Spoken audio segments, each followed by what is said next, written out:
Hi, everyone. My name is Amy Habe, and it is noon, so I'm going to give it just about 30 more seconds for more people to jump on, but we will begin here shortly. As the screen states, everybody is muted, and you can utilize the chat feature or the chat box to ask questions. John will be monitoring the chat box and will respond to those as he can type. And if we need to have a discussion about things, we will stop at the end of each section to answer the questions that he wasn't able to answer. So with that being said, I guess we'll just go ahead and get started. So as I said, my name is Amy Habe. I am the compliance officer for the board, and with me is John Wilbeck, who is the board's executive director. Again, use the chat box for questions. I think there's a hands feature if you want to raise your hand, but the chat box is the best feature to get those questions out. Certificates will not be issued for this webinar. You will, if you participate for the entire presentation, you'll receive an email within a week confirming your attendance. So that this email is what you will use in the form of your attendance verification if you plan to claim this for continuing education. As it states above, we anticipate that the board will give credit for this offering, but again, the board does not pre-approve any CE courses or offerings. So we are going to get started here.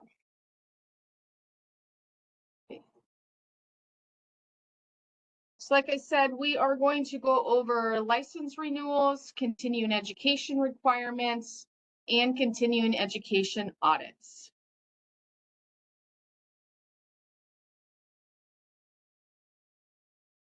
And we're going to start with those license renewals, going over the online renewals, information updates, Emeritus Status, paper renewals, different statuses, those continuing education requirements, continuing education audits, and then those resources and materials that are available for use.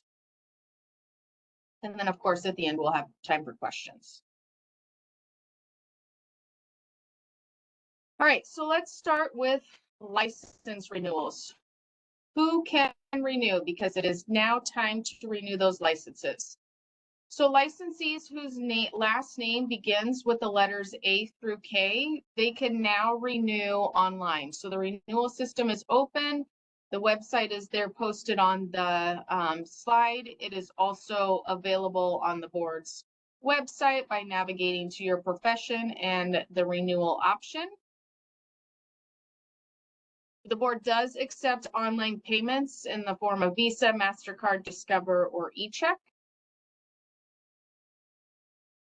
The licensees whose last names begin with the letters L through Z who did not renew their license in 2024 can still renew their license up until December 31st of 25, but paying that along with paying that $80 late fee. However, you cannot renew online. You must request a paper renewal form from our office because that portal for your renewal is no longer open.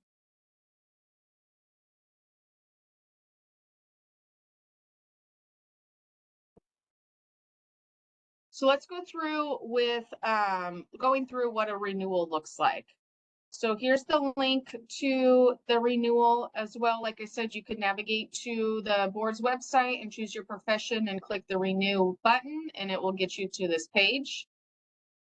Here you will put in your license number and the last 4 digits of your social security number. That is your password, and then click renew license. It's going to bring you to your contact information page. Here is where you review your contact information. Make sure that the board has the most accurate information possible. We send out a ton of correspondence, not a ton. We send out correspondence via email, like the newsletters. If you were to have to interact with any of the board compliance-wise or any other reason, we do send letters to the mailing address on file that we have. So just ensure that your mailing address, and your phone number and email address are up to date.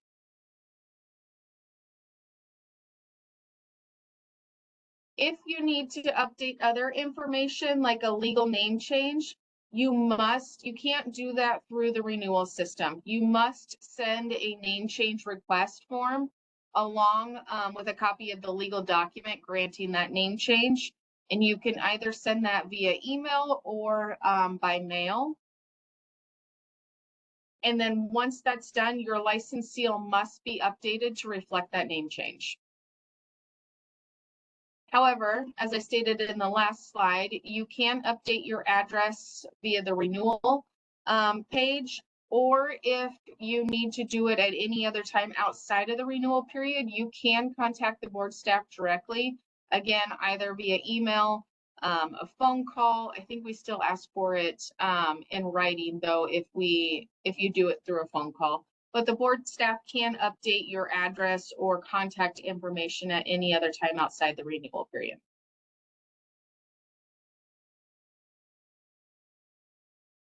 All right, so once you've updated your information, then you will then come to the page to decide what type of renewal you will be selecting. So there's the standard renewal, which is $80. And then every month after January 1st, it's an $8 penalty fee. So if you renew in January, your total would be $88. But again, your standard renewal fee is $80. So if you're planning on the standard renewal, click that and then continue. If not, there is an Emeritus option there that is a $25 fee. And we're going to go into details about the Emeritus selection here in a few, so I'm not going to go into details there.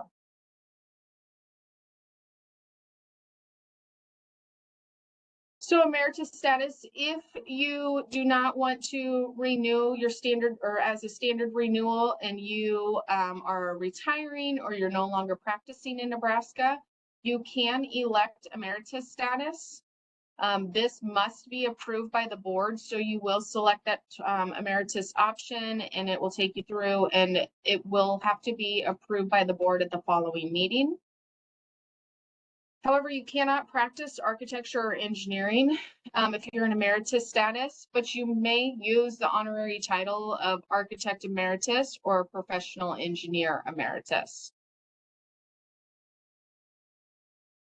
If you wish to request Emeritus status and are renewing by paper, you mark the form to change to Emeritus status box and enclose that one-time fee of $25. So same process. Essentially, if you're doing it on paper or online, it's the $25. Check the Emeritus box instead of renewing your license. And as I said, it's also through the online renewal system. Once you select which license renewal you are planning or which license step, you will then be taken to 8 disclosure questions that you must answer regarding professional, criminal, and civil conduct. So this is going to be questions about complaints or disciplinary action taken against your license, a license suspension, criminal conviction, any criminal pending criminal charges, things of that nature. If you happen to answer yes to any of the questions, your license renewal will remain pending, and it will require board staff approval and or possibly board approval. So it's not an automatic renewal at that point. If you do answer yes, which if any of them apply, please do so. Then your renewal will be paused until it can be reviewed, that disclosure can be reviewed. You may be asked to provide additional information depending on what the disclosure is.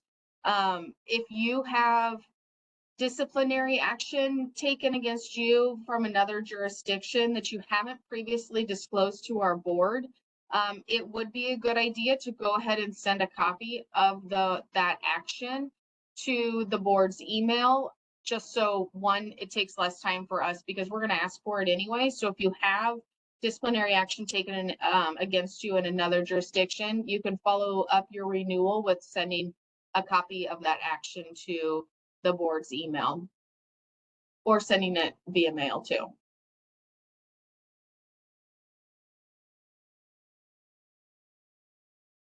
All right. So once you've gone through those disclosure questions, you're then going to come to the question regarding continuing education. So this is asking if you have satisfied the mandatory continuing education requirements of Nebraska. My recommendation is you don't complete your online renewal or your renewal in general until you know that your CE has been fulfilled. If you select you have not satisfied the CE requirements, it's going to stop your renewal anyway. And you're going to have to wait until they're done until you can attest to having satisfied those requirements. There's also an option to select if you have served in active duty or the armed forces. If that's the case or that applies, please select that. Again, it's going to stop your renewal in order for board staff and or the board to review that information. There's also another option of other if none of those apply to you. But if you select anything other than having satisfied the CE requirements, your renewal will be paused until it's reviewed by our office.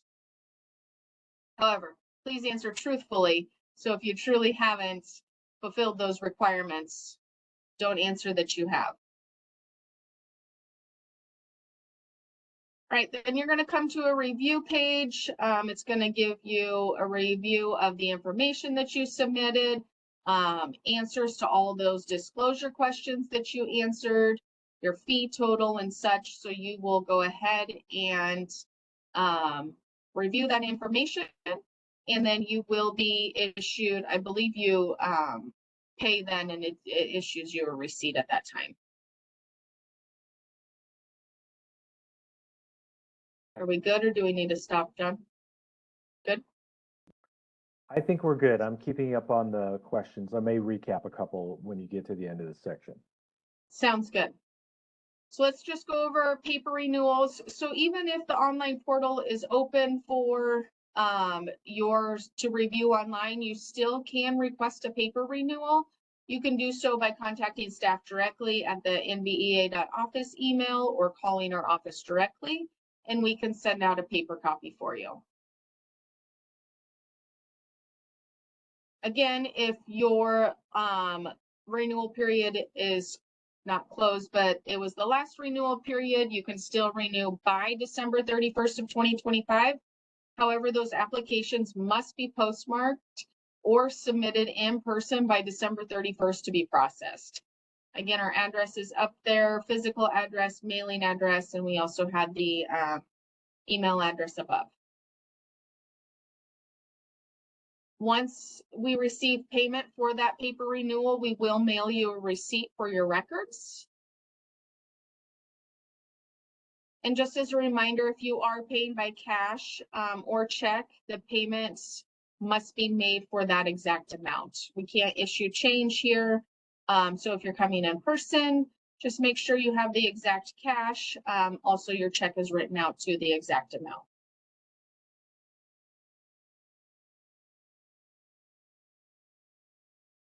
All right, inactive or retired status. We get lots of calls of, well, I'm gonna retire, so what do I need to do? Nebraska does not place licenses in inactive or retired status. There's also no penalty for letting your license lapse. We're aware that other states, if you don't call or complete a process, they do take action, or there's a penalty for letting that license lapse. That's not accurate. That we don't do that in Nebraska. So there's no penalty for letting that lapse. And again, we don't have an inactive or retired status. If you allow your license to be expired for more than 1 year, you must apply for a reinstatement to reactivate. So sometimes people say, well, I'm not going to have any projects in Nebraska for the foreseeable future, so they let their license lapse, which is perfectly fine. However, in order to reactivate that, they must complete the reinstatement process. That entails an application, submitting your continuing education within the last 2 years, things of that nature. All of those reinstatement requirements are listed on our website and are available for review should you need them. Okay, before we get into continuing education requirements, John, is there anything you want to recap? Yes, I do. I think I covered most of the questions, although there's a couple about, so what if someone goes into Emeritus Status and they want to reactivate their license, get it back active again? So essentially, they will have to put in an application, it, very much like a license application, and they'll have to, we would treat it just kind of, as you can kind of see on the slide here, we're going to check for reinstatements that they've complied with CE provisions for the prior 2 years.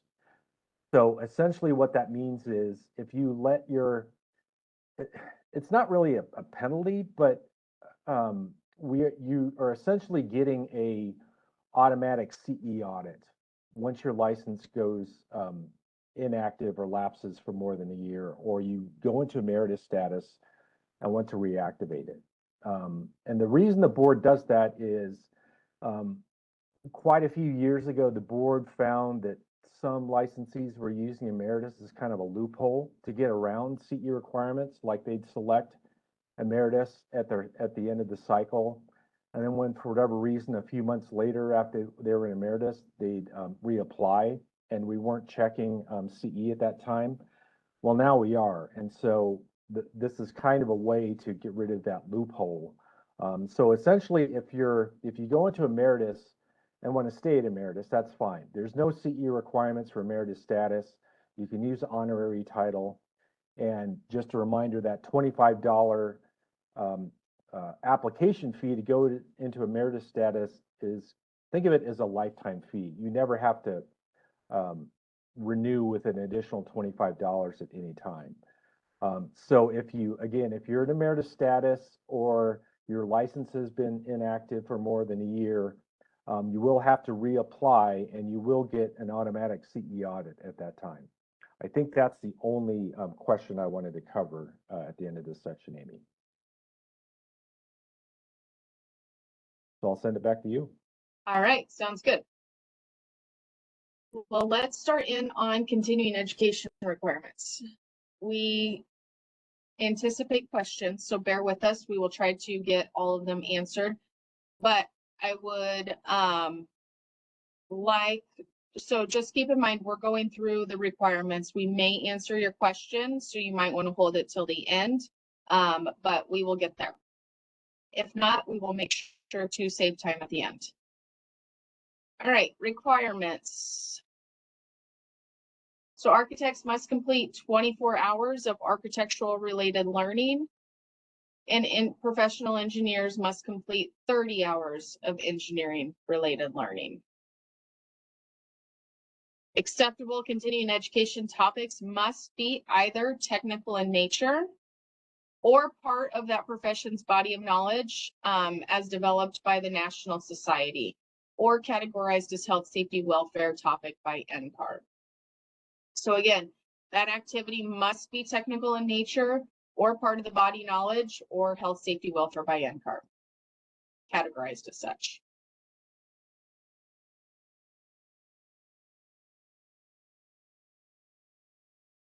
For resources, their professional societies have developed body of knowledge documents to assist people. So here you will see the engineering body of knowledge. NSPE has one, ASCE, et cetera, et cetera. So there's links here on the page. You can also a quick search where it does bring these bodies of these documents up. Here's taking a look at NSPE's body of knowledge. So the names listed are just that. They don't describe capabilities.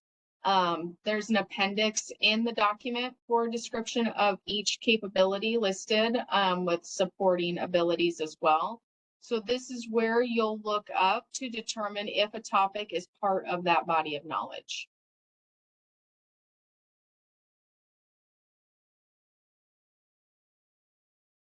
Here is the link and what NCARB's document looks like regarding continuing education guidelines. And that, again, that health, safety, welfare subject. So that information is here. Again, there is a hyperlink down there as well for the architects.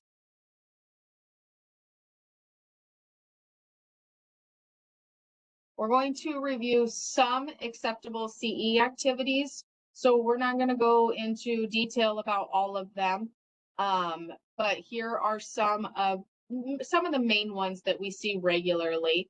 So these are all listed in Rule 923. So successful completion of short courses, tutorials, web-based activities, distance education courses offered for self-study, group study, things like that. And we are going to go into web-based activities here in a few minutes, so hang tight if you have any questions on those. Presenting or attending qualifying seminars, in-house courses, workshops, etc. Those are your in-person trainings.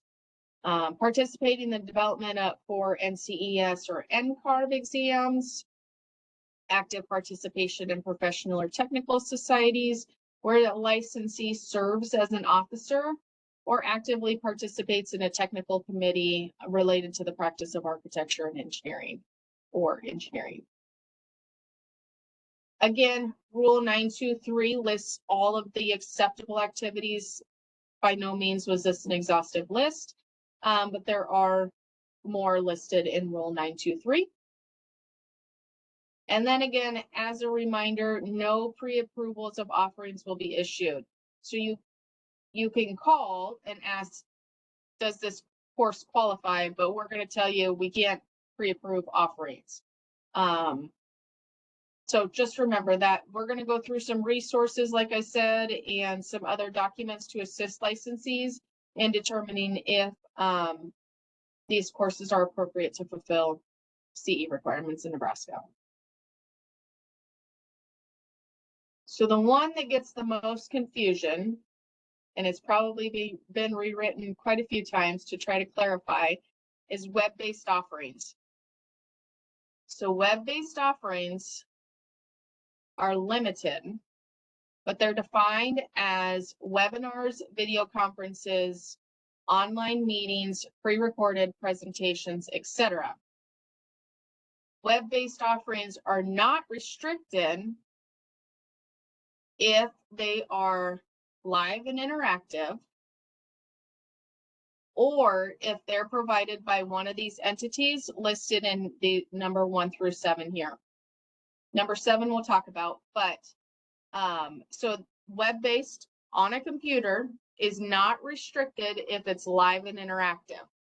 You can get all of your hours through web-based courses that are live and interactive. So this means the instructor and the attendees are in real time. They can answer questions. They can ask questions.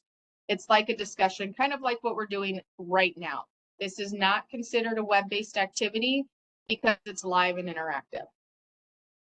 However, if the course is web-based and not live and not interactive, in order to not be restricted, and I understand that's a lot of knots, but it has to be provided by one of these entities listed in 1 through 7.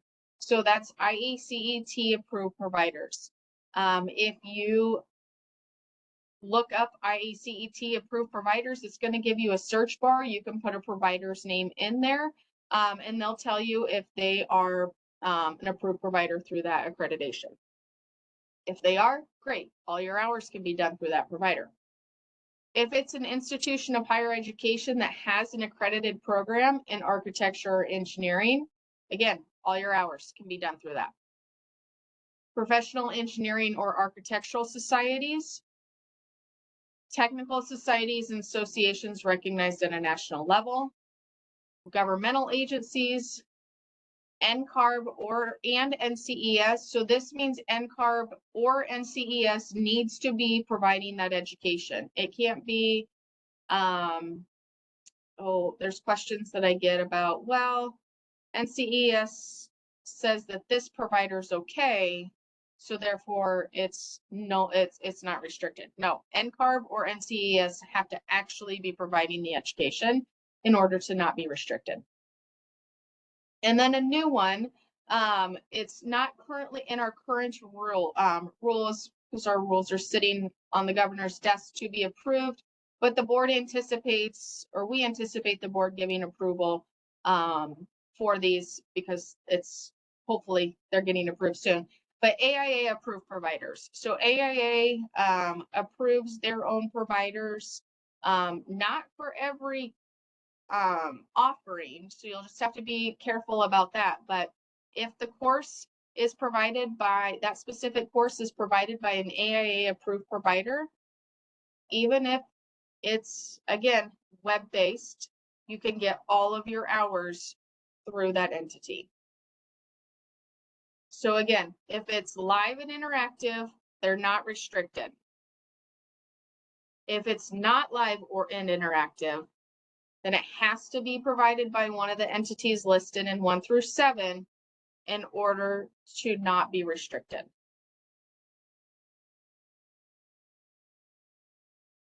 Again, okay, so if those providers, or if you do complete courses that don't fall within 1 through 7, you can still claim those hours, but they're limited.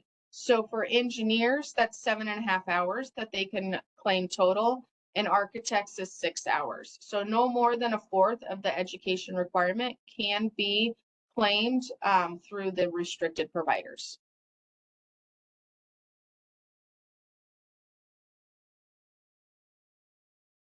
So we have developed a flow chart to assist licensees in helping decide if these providers, because we understand that it is confusing. So this flow chart should assist licensees in determining if the course falls within a restricted provider or not. So the first question you asked, is the activity led by an instructor, again, in real time? Can you receive, give, discuss information in real time? If it is, then it's not restricted. If it's not, then you go to the next question to the right that asks, is this activity provided by one of the 7 types of providers listed in the rules? If it is, then again, that course is not restricted. If it is not, then that course is restricted and limited to, again, 6 hours for architects and 7.5 hours for professional engineers.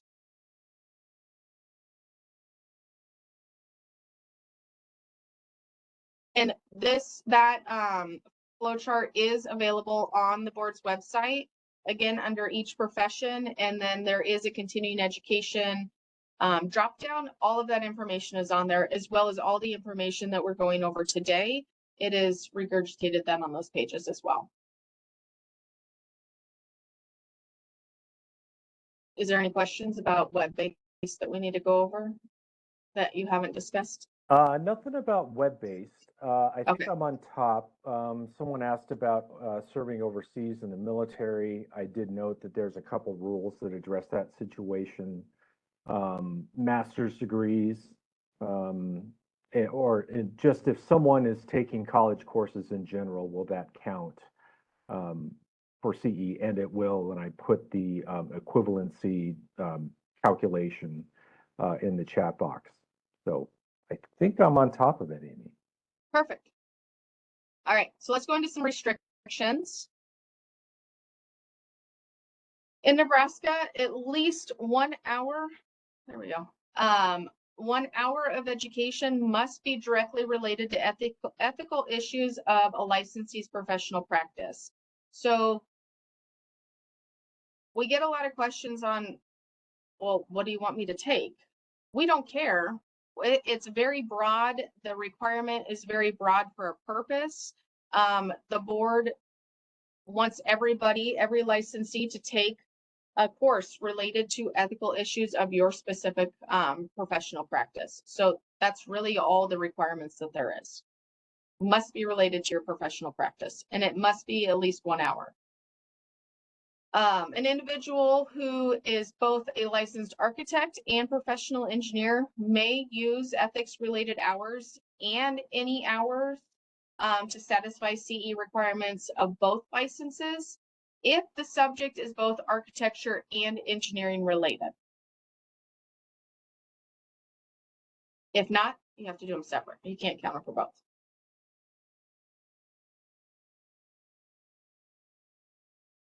Okay, next is some self-guided activities. Some of you may have used this or seen this before, but there is an option to claim self-guided activities. And these are, this is education planned and performed under your own discretion and guidance.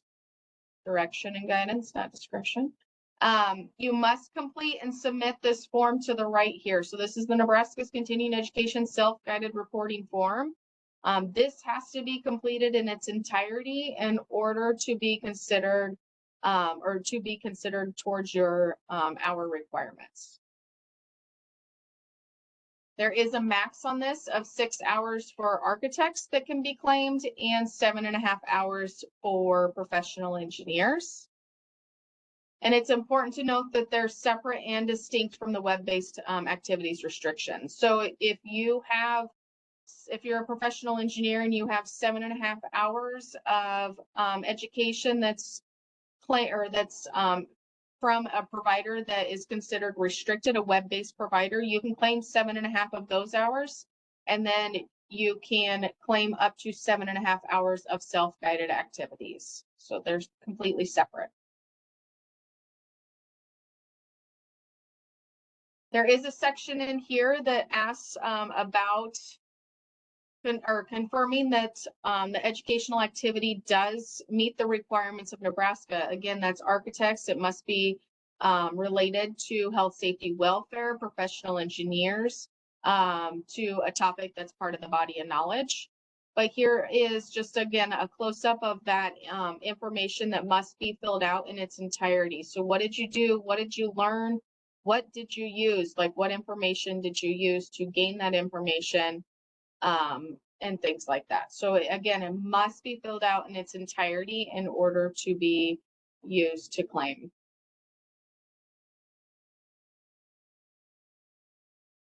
Units and carryover. So the board has final authority with respect to approval of courses and credits. Again, no pre-approval of activities. We cannot, again, that's the first slide that was up on the webinar. Again, we anticipate this this education here, this webinar would be or the board would approve it, but again, we can't say for certain because no pre-approval is given.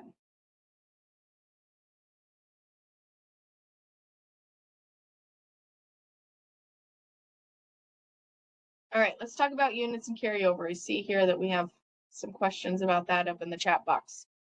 So 1 actual hour is equivalent to at least 50 minutes of instruction. So you have to have at least 50 minutes of an activity in order to be to claim 1 hour of education. Credit for teaching or presenting an activity may be credited to double the actual hours. So if you're teaching or presenting something, you can claim up to double the amount of hours if it takes you that long of the actual hours. However, the credit is only valid for the first offering or presentation. So you can't do the same webinar or the same presentation over and over and over again and claim all of those hours. You get credit for the first offering or presentation. And also, full-time faculty may not claim credit associated with their regular teaching duties.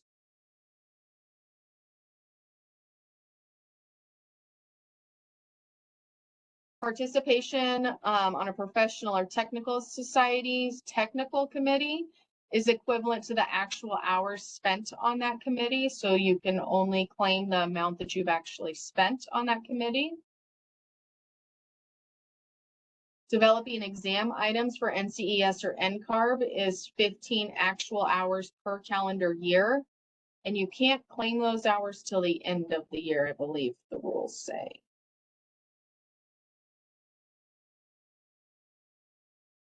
Serving on an AVET, EAC, or NAB accreditation program evaluation team is equivalent to 15 actual hours per evaluation.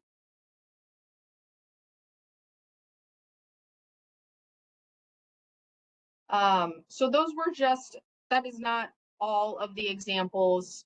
Rule 9.4 goes into more detail of the units and carryover, specifically the units of the activity, that the max amount of hours and the explanation of that. So if you have questions regarding a specific activity, I'd suggest to go back through Rule 9.4 of the handbook and take a look to see if that activity that you're claiming fits within one of those categories to help answer your questions. All licensees are eligible to carry up to half of their required credits from the previous 2-year period to the current period. So architects can carry over up to 12 hours and professional engineers can carry over up to 15.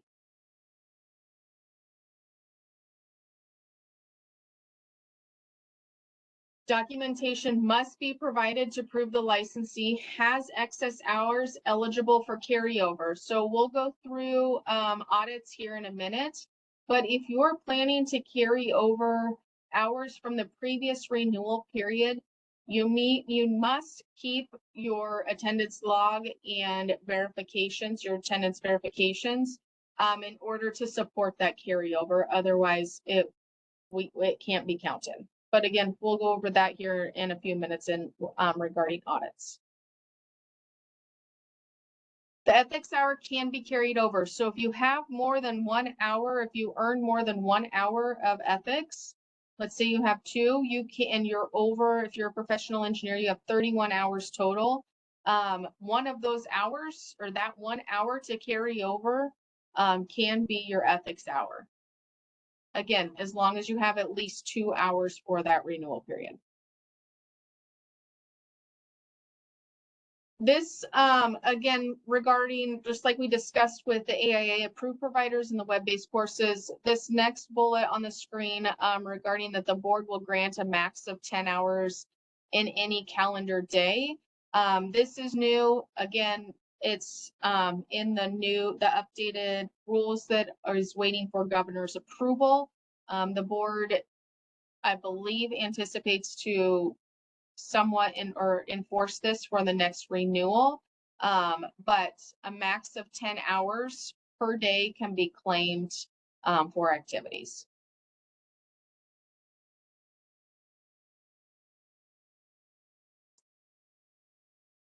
All right, record keeping.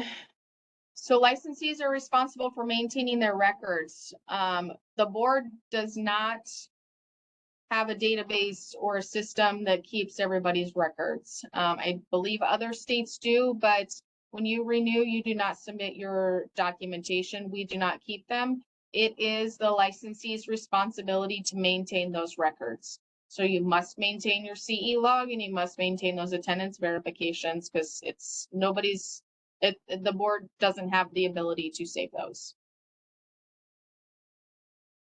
So records that are required include, but aren't limited to, records relating to CE maintained by NCES, NCARB, or other organizations, or a completed CE log with your continuing education activities and attendance verification records. So those can be in the form of completion certificates or other documents supporting evidence of attendance. There could be an exhaustive list of what that other documents supporting evidence of attendance could be. We don't call everything out. If the documents that you provide show the important things of like who, what, when, where, and how long, and verify your attendance, it should be acceptable documentation.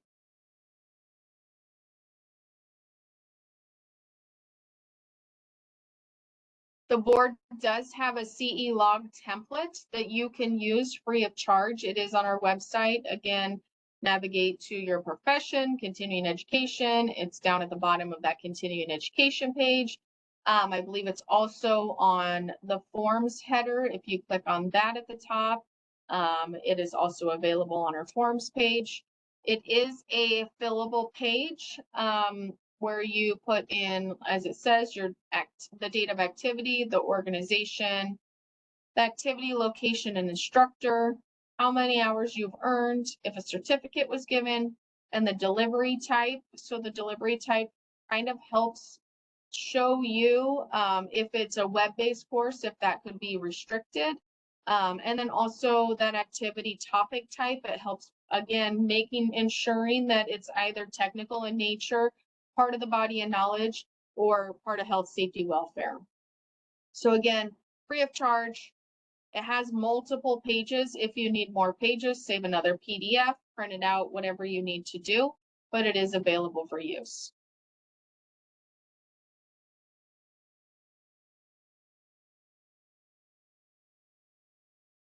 All right, exemptions and waivers.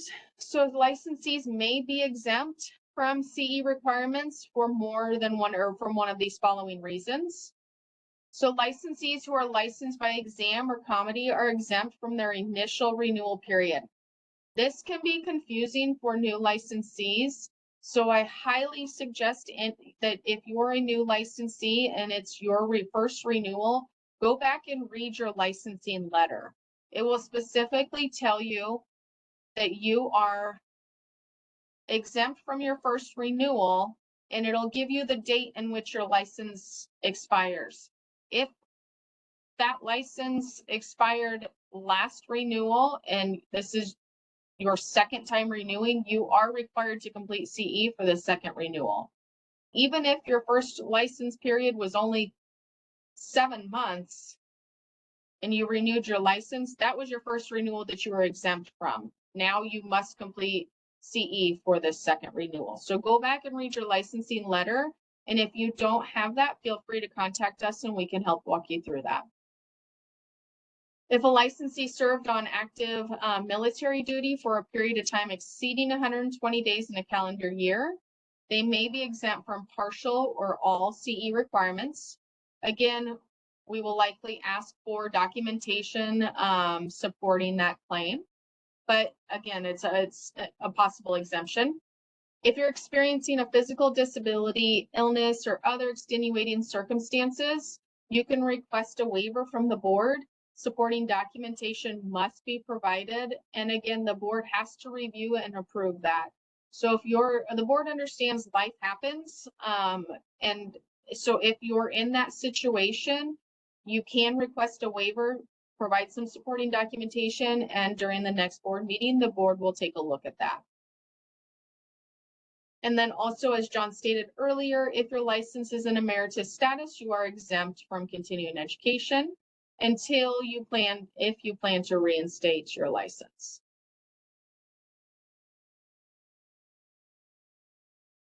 The board may, at its discretion, waive the CE requirement for any architect or professional engineer. So if there's a reason that's not listed up there and the board feels it's appropriate to waive it, they do have that authority to do so.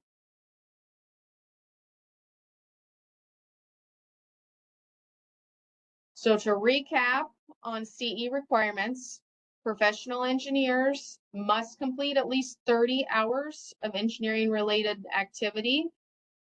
They're restricted to 7.5 hours of the non-live and interactive courses if they're not provided by one of those entities in 1 through 7. Max of 7.5 hours of self-guided activities that they can claim. They must have 1 hour of ethics, and they're allowed 15 hours of carryover. Architects, 24 hours are required, 6 that can be restricted, 6 self-guided. 1 of those hours must be ethics, and they can carry over up to 12 hours.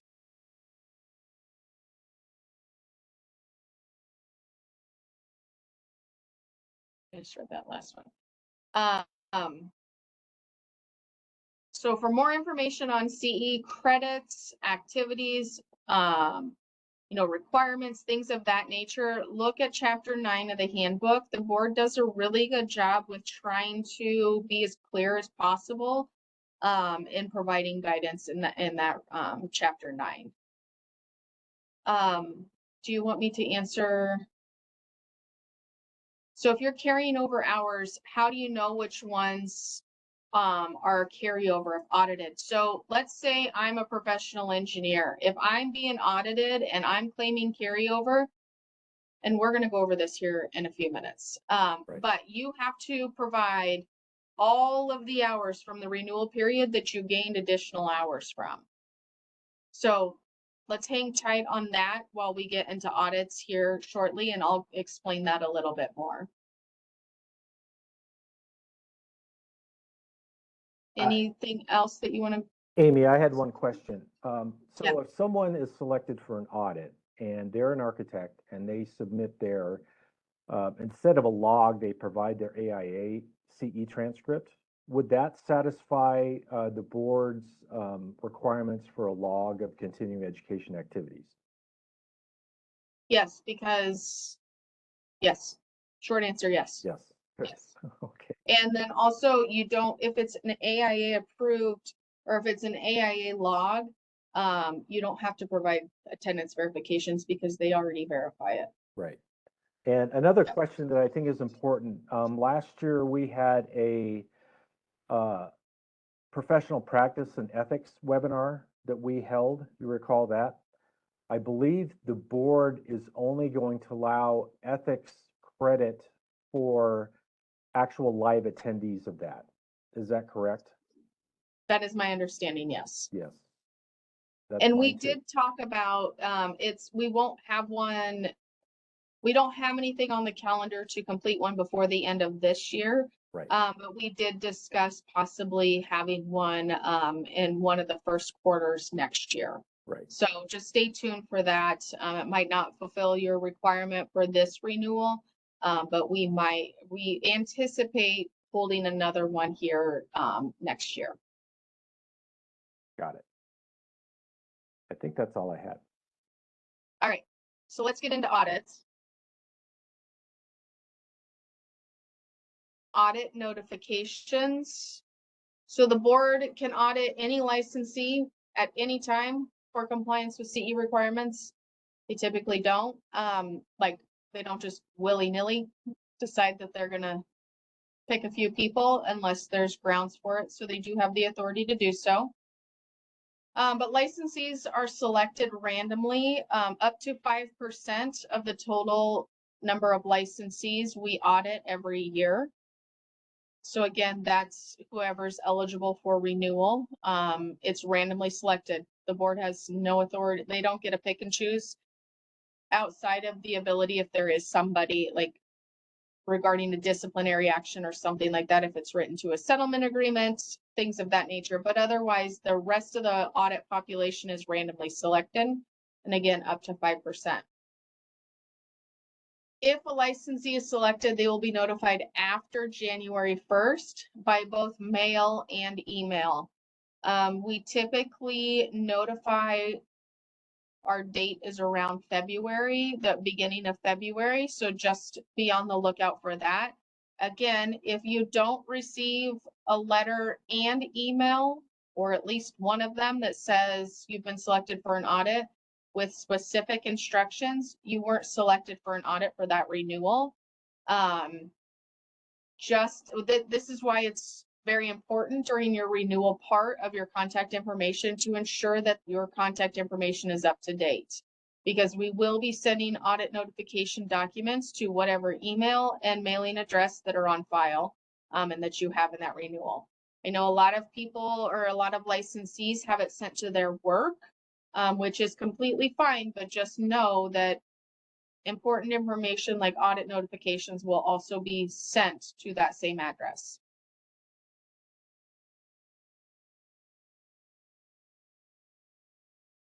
All right, so if you're selected for an audit, here's the things you must submit.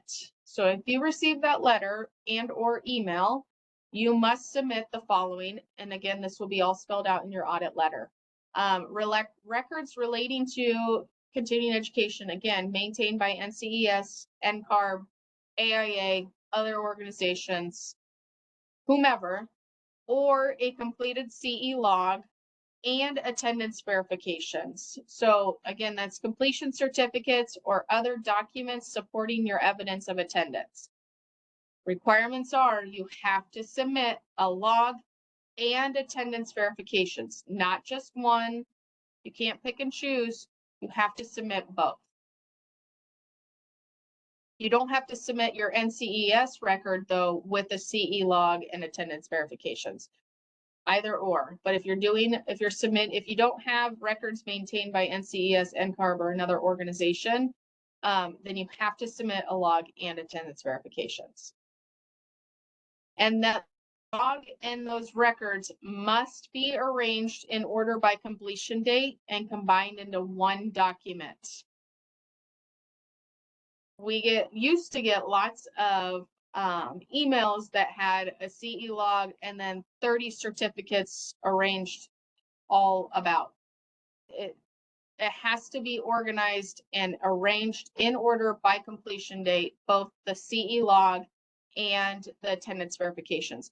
If your CE log, if you save it in one file and your attendance verifications in another, that's fine. The most important part is that your completion certificates are arranged in order by date as listed on your CE log, and those are combined into one document. If the board receives materials not in compliance with that above requirement, the information will not be reviewed and it'll just be sent back with instructions to make those documents conform to that to those requirements. So if you happen to submit, if your deadline is to submit by a certain date and you submit them with 40 attachments the day before the deadline date, it's going to get sent back to you. So just again, plan ahead, make sure those attendance verifications are in order by date into one document.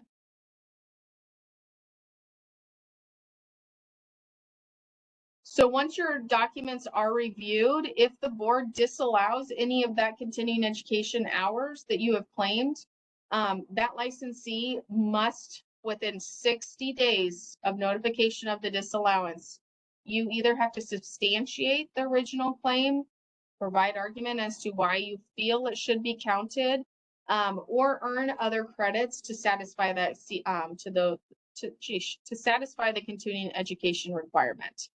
So if you're notified, we can't count these hours, you have 60 days to either provide information as to why they should be counted or earn new hours to fulfill the CE requirement.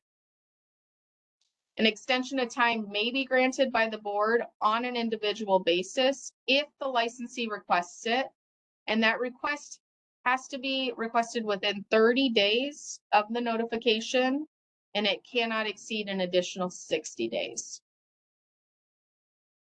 So again, it's the licensee's responsibility to request additional time if needed, but that time, extension must be requested within the first 30 days of the notification of disallowance.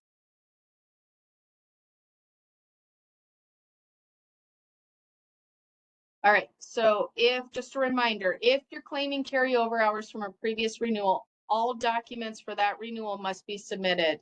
So let me give you an example. If you're renewing now, 2025, your CE that if you have, let's say 15 hours of your PE that you are carrying over from the 22-23 renewal period for the 24-25 renewal period, you must submit all of the 22-23 documents. So again, that's your CE log and all attendance verifications for that renewal period to show that you have earned. Again, if you're a PE, you can carry over up to 15. So you would need to show at least 45 hours that you completed during the 22-23 period to carry over 15 into the current renewal period. So if you're selected for an audit, you must submit your current renewals document, your current renewal period documents, and any documents from that previous renewal period that you're carrying over. You can't just submit 15 hours and say, yeah, well, I'm carrying these over. You have to show the full 45 that you earned during that previous renewal period in order to count 15 hours of carryover into the current renewal period.